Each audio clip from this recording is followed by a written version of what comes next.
In this video, we'll be looking at ions, in particular, how to name compounds. Now, here's a few things to remember. Ionic compounds are always made of metals and non-metals. These naming rules, which we'll have a look at, will always work. However, there'll be a few ions which you have to memorize, and I'll go through them individually. Here's our naming rules. Our first rule, the metal always goes first.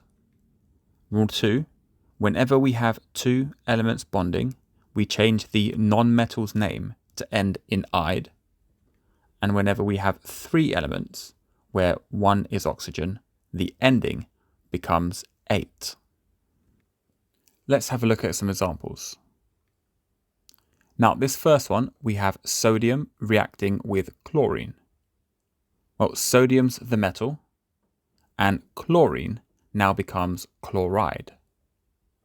Our next example, magnesium and oxygen.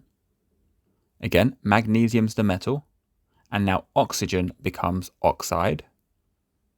This third example, we have three elements, calcium, oxygen, and carbon. Calcium, in this case, is our metal, and because we have oxygen, carbon now becomes carbonate. This next example, we have MgF2.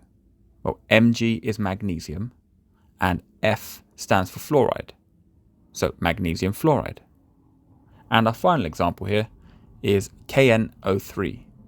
K is potassium, N nitrogen, and O oxygen. We have potassium nitrate.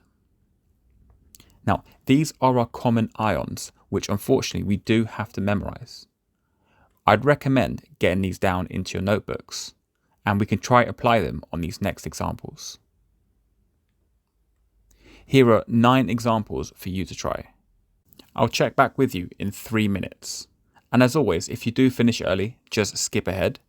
But don't forget, the naming rules are in the top right-hand corner to help you.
Right, let's see how we've done. Here are the answers to those questions. Pause the video here to mark your work. Now, pay close attention, or do just remember the ending of those compounds changes depending on how many elements are bonding and whether or not oxygen is present. Okay, let's summarize. We always need to remember those common ions and those naming rules. I'd recommend getting those down too. That's it for this video. If you have any questions, just leave them down below and I'll do my best to get back to you.